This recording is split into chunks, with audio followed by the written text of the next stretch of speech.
ආයිබෝල් අදත් ඔයගොල්ලෝ සාදරයෙන් පිළිගන්නවා travel with chef YouTube channel එකට. අදත් මම රෙසිපි එකක් අරන් ආවා. මේක කවුරුත් ඉල්ලපු දෙයක්. මේක හරිම ලේසි හැමෝටම හදාන්න පුළුවන් මේ mashed potato එක. ඉතින් මේක western ආහාර වියද්දී ගොඩක් වෙලාවට මෙන්න මේ mashed potato එක ගොඩාක්ම පාවිච්චි වෙනවා.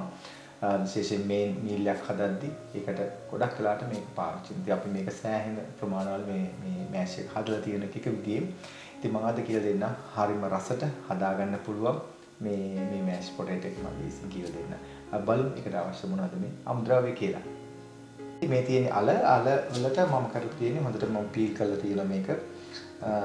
හොඳ පොතු ඇරලා සෝදලා තියෙන්නේ. දැන් මට තියෙන්නේ මේක තඹ ගන්න. ඉතින් ප්‍රධාන වශයෙන් අපිට අල ටික අවශ්‍ය වෙනවා. ඒ වගේම ඒකේ රසය වැඩි කරන්න අපි පාවිච්චි කරනවා බටර්, ඊළඟට කිරි, ඊළඟට චාවුස් ඊළඟට අවශ්‍ය වෙන ලුණු ස්වල්පයක් සහ ගම් මිස්ටියක්. ඉතින් මේ ටික තමයි ප්‍රධාන වශයෙන් මේකට අවශ්‍ය වෙන්නේ. අපි ඉස්සෙල්ලම කරන්න ඕනේ මෙන්න මේ අල ටික කපාගෙන මේක තඹ ගන්න ඕනේ. ඉතින් මම මුලින්ම කරන්නේ අල ටික එකම විදියට පොඩියට කපා ගන්න මේ විදියට කරලා මගේ පොඩියට කපාගත්තොත් ඉක්මනින්ම තැම්බෙනවා. මේක නිසා මේක මේ වගේ පොට්ටයක් අරගෙන මේ විදියට මේක ඔක්කොම කපා ගන්න. ඊළඟට පුළුවන් තරම් පොඩියට කපන්න. මොකද නැත්තම් ගොඩ ලොකු කැපුවොත් වෙලා යනවා මේ තැන් දෙන්න. ඒක නිසා මේ විදිහට කපාන්න.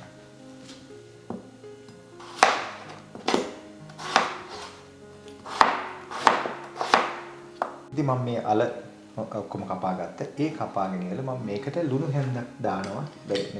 බලාගෙන වැඩික දාගන්න එපා. තා පොඩ්ඩක් මේකට එකතු කරලා ඊට පස්සේ වතුරත් මේක කව වෙන්න හොඳට වතුර දාන්න ඕනේ.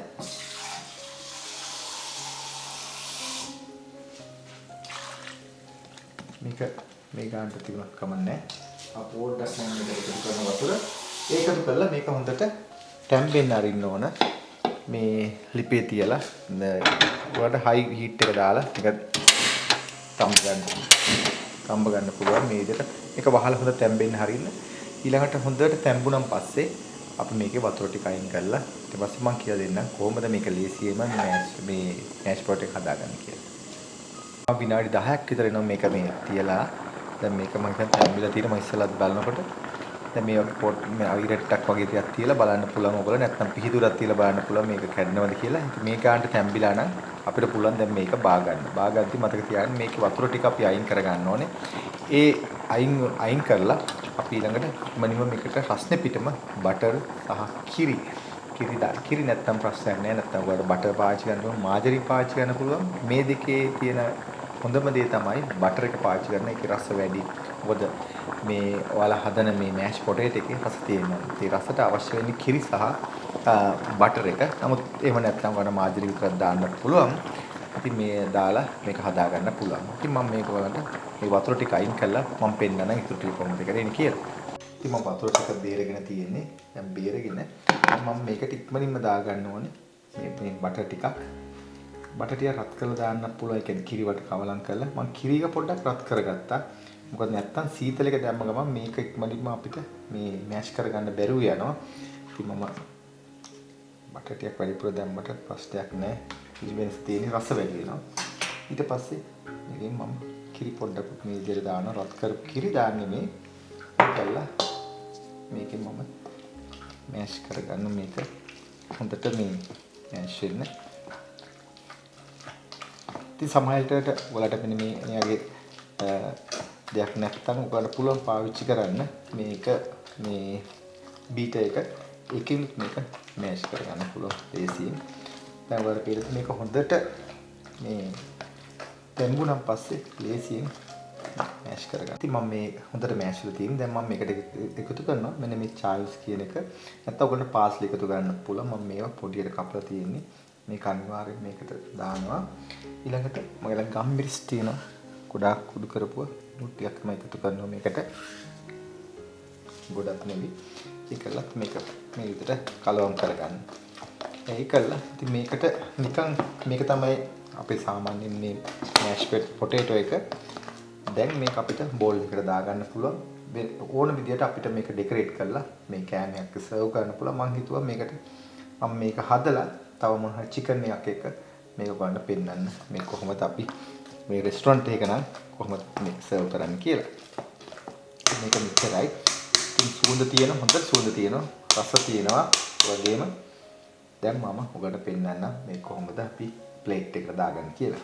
ඉතින් මේක අපි පාවිච්චි කරන ගොඩක් වෙලාට වෙන කේක විදියට ඔකට පයිපින් බෑග් එකේ දාලා පාවිච්චි කරන්න පුළුවන්. නැත්නම් මම මේක මේ වගේ අයිස්ක්‍රීම් ස්කූප් තියෙනවා.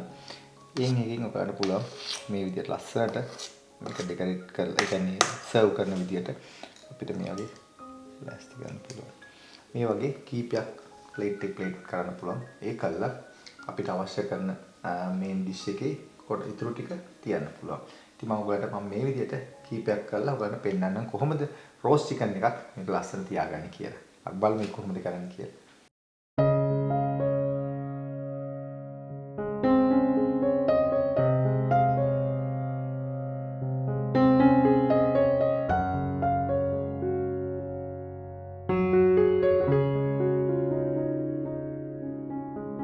ඔන්න මේ තමයි මම හදාගත්ත මෑෂ් පොටේටෝ එක. ඉතින් මේ විදිහට තමයි වෙට් කේක් විදියට අපිට පුළුවන් මේක සර්ව් කරන්න මේන් ඩිෂ් එකත් එක්ක. ඉතින් මේ මම ලස්සනට ඔයගොල්ලන් ඩෙකොරේට් කරලා පෙන්නුවා කොහොමද මේක අපි ඩෙකොරේට් කරන්න රෙස්ටොරන්ට් එකකදී. ඉතින් විවිධාකාර විදිහට මේක කරනවා. ඉතින් වගේ මේක රෝස්ට් චිකන් එක මම රෝස්ට් කරා ඉවෙනුවෙන්ම ඒ කළා මෙතන මෑෂ් පොටේටෝ ටිකක් වෙන මෙතනින් තියලා ඒකට ලස්සනට මේක හයි පොයින්ට් එකක් ගෑනලා මේ තියලා තියෙන්නේ. තමට කැමති නම් ග්‍රේවි ටිකක් මේ උඩින් දාන්න පුළුවන්. තමන්ට මේ කැමති විදිහට ඒක හදාගන්න පුළුවන්. ඉතින් මම මේන්ලි අද වීඩියෝ එකේ අපි කරමු ඔයගොල්ලන් කියලා දෙන්නේ කොහොමද මේ මෑෂ් පොටේටෝ එක නිවැරදිව හදාගන්න පුළුවන් විදිහ කියලා. ඉතින් මේක ඔයගොල්ලන්ට මේක තව ටිකක් වෙනස් කරන්න පුළුවන්. මේ සාදික්කා නට් මේක් කියන දේ අතන එකත් අපිට ක්‍රියේට් කරලා මේකට දාන්න පුළුවන්. එතනත් තවත් රසය ගෙන එනවා. ඉතින් මේක විවිධාකාර විදිහට මේ මෑෂ් පොටේටෝස් හදන්න පුළුවන්. ඉතින් මම ජෙනරලි හදන සාමාන්‍ය හදන විදිහට තමයි මම අද ඔයගොල්ලන්ට මේ කියලා දුන්නේ. මේ මෑෂ් පොටේටෝ එක ලේසියෙන් හදාගන්න. ඉතින් ඔයගොල්ලෝ මේක හදලා බලන්න try කරලා විශේෂයෙන් පොඩි අය කැමති මේ වගේ මෑෂ් පොටේටෝ එකක් ගන්න. ඉතින් ඒකට අවශ්‍ය කරන මෙන්න මේ රෝස්ට් චිකන් එකක්, පෝක් එකක්, බීෆ් මේ විදිහට ඕන විදිහට මේක සර්ව් කරන්න පුළුවන්. ඉතින් මම හිතුවා අද වීඩියෝ එක යවක් අද ඉගෙන ගන්න නැති කියලා. නැවතත් මේ වෙනම ලස්සන වීඩියෝ එකක් හම්බෙනතුරු අදට ගිහින් එන්න. ඔබට සුබ දවසක්. ආයිබෝන්.